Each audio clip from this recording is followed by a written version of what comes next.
Hello and welcome to the very first 2024 episode of Ask MandR Productions, a series where I answer your questions. If you have a question or topic for next week's episode, leave in the comments section below. And let's get into it with our first viewer question from Fritz, who says, what do you think of the recently approved LEGO idea sets? I think they're a large letdown. So we had a couple idea sets approved that'll release sometime in 2024, likely maybe 2025. And one of them is LEGO Twilight. I think this set pretty clearly has a market. I am also pretty clearly not that market, but I think that one makes sense. I think the botanical garden is also a very neat idea and something that I think will translate nicely into a set. However, as usual with ideas, it does feel like there's a lot left on the table. I believe it said there were 71 projects this review period, which was a record. It's literally insane. A couple of the highlights to me that, definitely are big misses to me are the elf. I think the elf would be a fantastic idea. Just before Christmas, I was thinking, I should submit a LEGO Ideas elf project. We could totally get 10,000 on that. And then I saw this just now, really. And I was like, of course someone else has thought of that. I've gotten this next question so much, and I've never really had an answer for it, but it's 2024, and it's about dang time I give you an answer.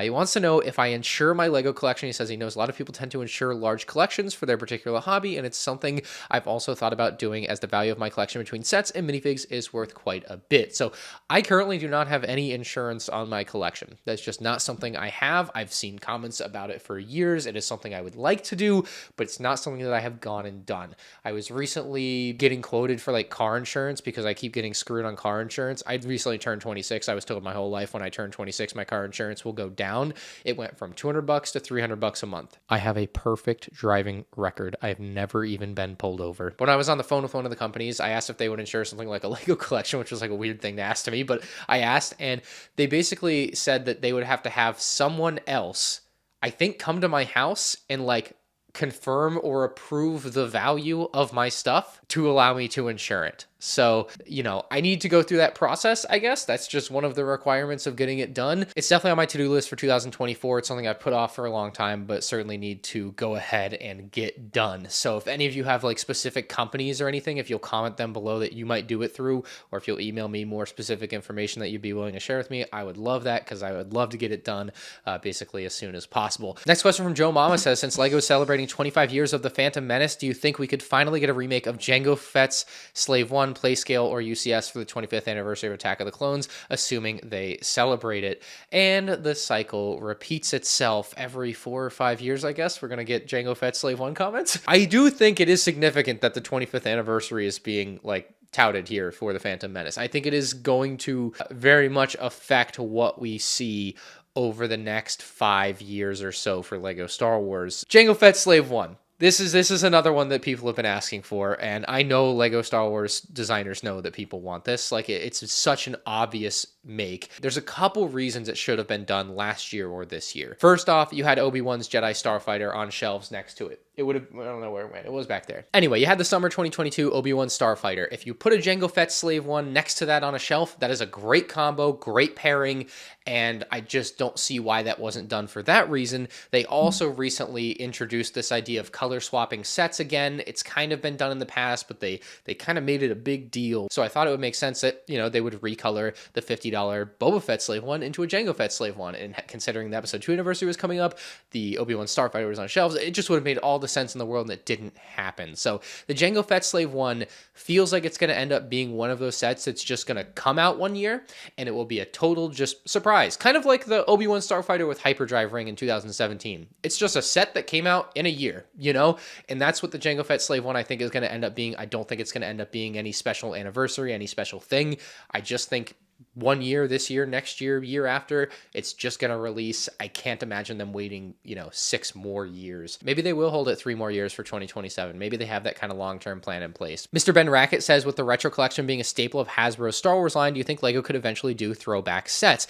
And I think we're seeing this with other non-LEGO Star Wars sets, like the classic Pirates, classic space stuff, where it's either a reimagining or a close recreation to what was released back in 1989 or 1975 or whatever year it was for a lot of those classic sets. And we're seeing that being done actually really a lot with all of these other LEGO themes.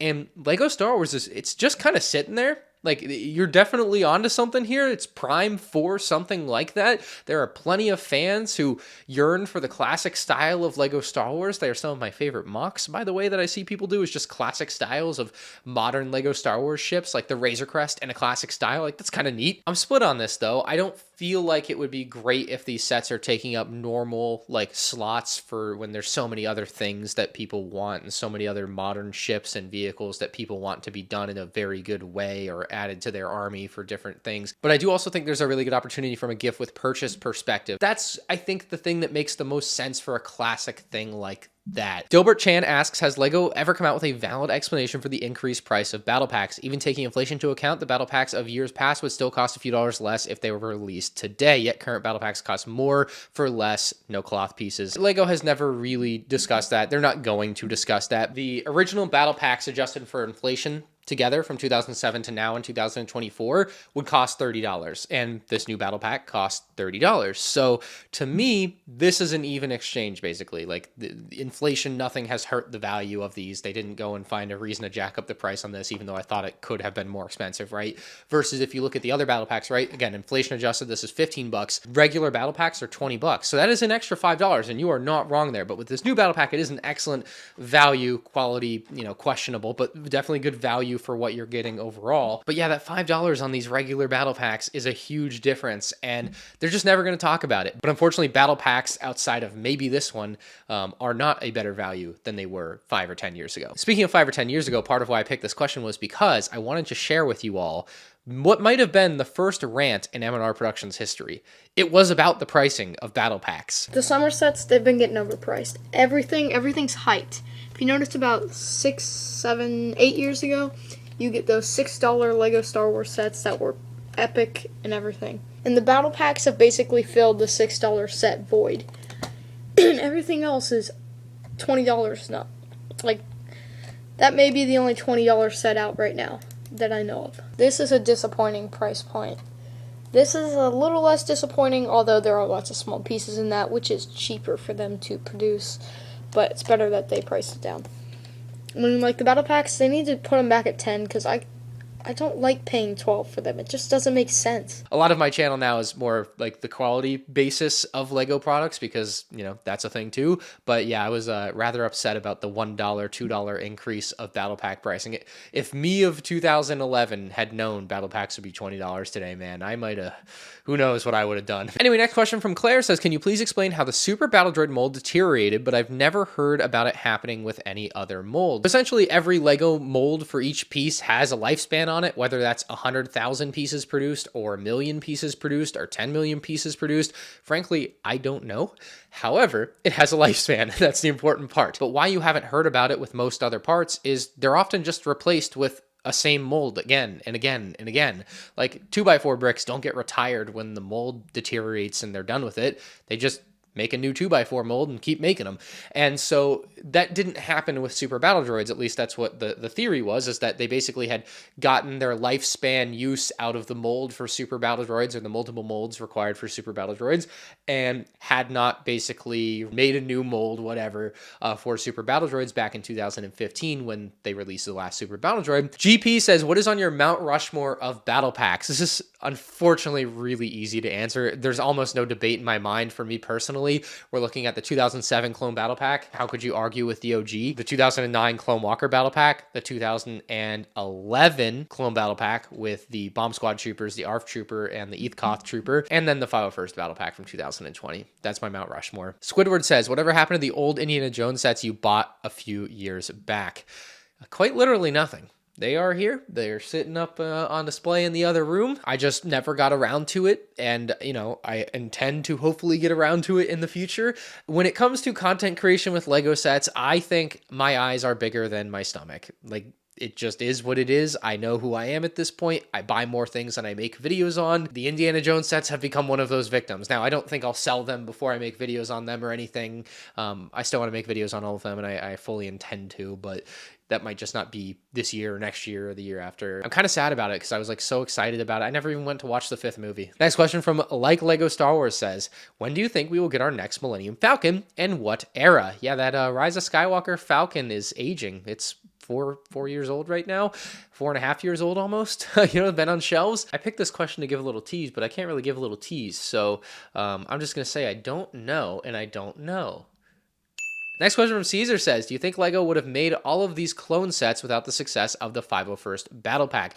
I think the 501st Battle Pack movement, if you're familiar with the butterfly effect, that's what happened. All of the sets that exist now are and continuing are to come out because of like the 501st Battle Pack and the gunship vote, and they saw the demand from that, and they're like, oh wow, yeah, we should make more of this, and that's what's happening. Like that is why even this battle pack exists. It's not because 6-7-year-olds decided they like clone troopers. It's because all of us teen and adult fans that campaigned for all of this stuff a couple of years ago said, hey LEGO, we want you to make all this stuff, and then we all went out and bought all that stuff, and now they're making a ton of it, and like that's what happened. Next question from user says, if LEGO Star Wars were to somehow discontinue, what would it be of your channel then? Would you do LEGO reviews in general, or would you stay with Star Wars related content? Love the vids. This is a LEGO channel first and foremost, or LEGO Star Wars channel first and foremost, but it would continue to be LEGO. I wouldn't really do anything different with this channel. So if LEGO Star Wars ended today, I would continue to make LEGO Star Wars content until I ran out of ideas. And that would be a few years, maybe longer. There are so many sets that I have yet to review. There are so many comparisons I have yet to make that I want. There are so many pieces of content I want to make with the thing that I love. It ending in and of itself would be a ton of content. There would be such a weird finality to like the new products. But then again, it would only end for so long until they tried again or did it again, like Bionicle even came back from the dead, Next question from Kale says, is the LEGO Star Wars sets real from Temu because they are so cheap? I haven't even been on Temu, but you say they are so cheap, and right from there, you should already know they're not real. Like, there's just no way.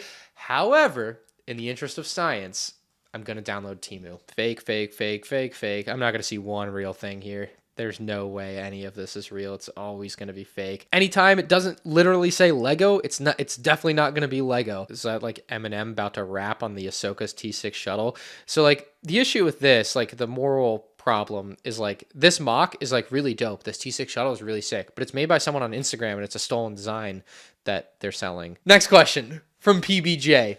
Says, what happened with Zavvi US selling LEGO? They have almost no LEGO for sale. I miss the great Zavvi deals of the past. Yeah, they had some fantastic deals. We had the Millennium Falcon for like $600. They were doing special deals even with me, giving me coupon codes, which was amazing. I really did enjoy working with them. They got sold to like another business, and I don't know what's going on right now. I haven't talked to like my rep there for like 6 months. I need to just shoot him a message, I guess. But yeah, they've kind of done nothing for a while with LEGO in the US, and I just don't know what's going on. So I will have to reach out and find out, I guess. Shorjack says, could you slow down the pace of your set reviews a bit? You have a tendency to talk very quickly, and it always seems like you're trying to get through it as quickly as possible. I don't think most of us would mind your set reviews being a bit longer. I hope this doesn't come off as insulting. LOL.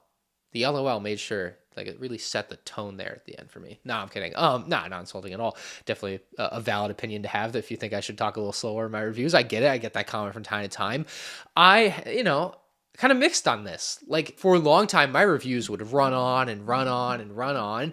And over the last few years, as you've probably been able to tell, I have kind of refined the way that I've done it. I've kind of changed the way that I've done it. And I've tried to be a little bit more concise with what I'm talking about. I've tried to be more to the point. And, you don't want to go too far with it, I suppose. I think I might be at like the limit of where I would go right now as far as like making them shorter.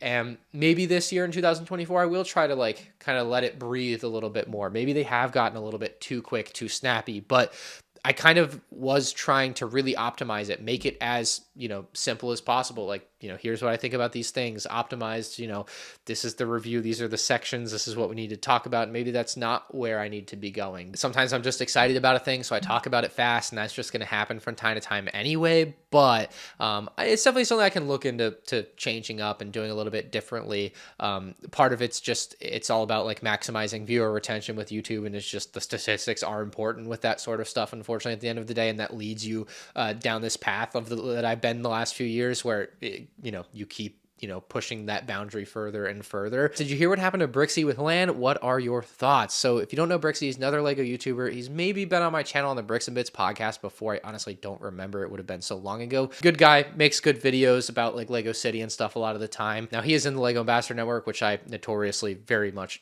dislike and have had a horrible experience with. What happened was, at the LEGO Fan Media Days back in September, LEGO was revealing sets to their ambassadors. One of the sets was the Avengers Tower. And so they were showing off the LEGO Avengers Tower to all of the ambassadors, and they were obviously allowed to take footage of it so that they could show it off when the reveal date came along. Now, right next to the Avengers Tower was the Baby Groot 2024 set. And so this set got revealed in like early November, but Baby Groot didn't get revealed until mid-December. LEGO put a set that gets revealed in November on a table, quite literally, right next to a set that doesn't get revealed until December. At the time when all of this footage was being taken by Brixie, he didn't know, they hadn't told them that they would not have the same reveal date, first off.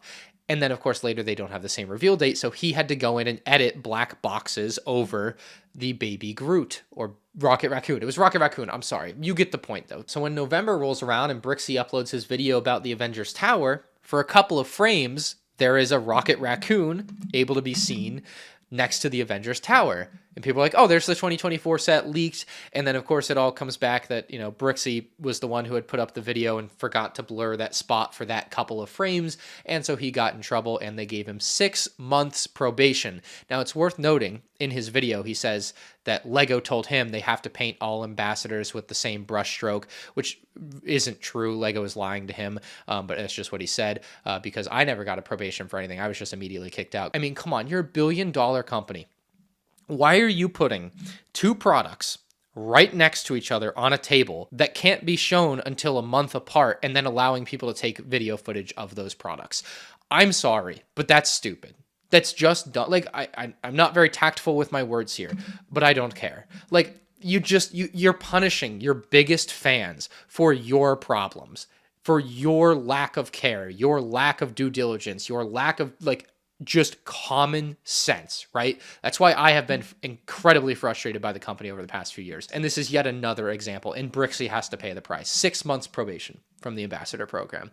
You know, that's just wild to me. One of the best comments I saw on his video was someone saying it's hilarious that $1 billion company is relying on a YouTuber who they haven't paid $1, I think, to blur out a product so that it doesn't get revealed too early. I think another important thing about this is Brixie is married with 2 kids versus, you know, myself when I was kicked out of the ambassador program. I'm just me. I'm on my own. I fend for myself and I have only me to worry about. He has kids to provide for, you know, a wife. I don't know what his wife does necessarily, but, you know, she may be a stay-at-home mom and he may be the single income of the house. And so if, you know, and it's not the case where LEGO sending him free stuff is the only way that he makes money on his channel, luckily. There are channels that are like that. However, he luckily is not one of those because he's got a great city series and does other great content that is outside of, you know, that realm where it's just if LEGO doesn't give you something free, then, oh, you're screwed, right? But I think it's insane that LEGO, with that power and, you know, knowing that they have people that do full-time content creation with their brand, would have such a severe punishment for someone like that is clearly just a massive fan of their brand, meant no ill will. I feel bad for him because, you know, nice guy, didn't mean to do it. But at the end of the day, I guess LEGO's right. They got to lay down the law at some point, even though they are massive hypocrites and they don't lay down the law if they like the person. So maybe they just don't like Brixie. I don't know. Anyway, though, that's going to do it for this episode of Ask MandR. If you have a question or topic for next week's episode, leave it in the comment section below. If you enjoyed, hit the like button and subscribe if you're new around here for 2024. See you later, alligator.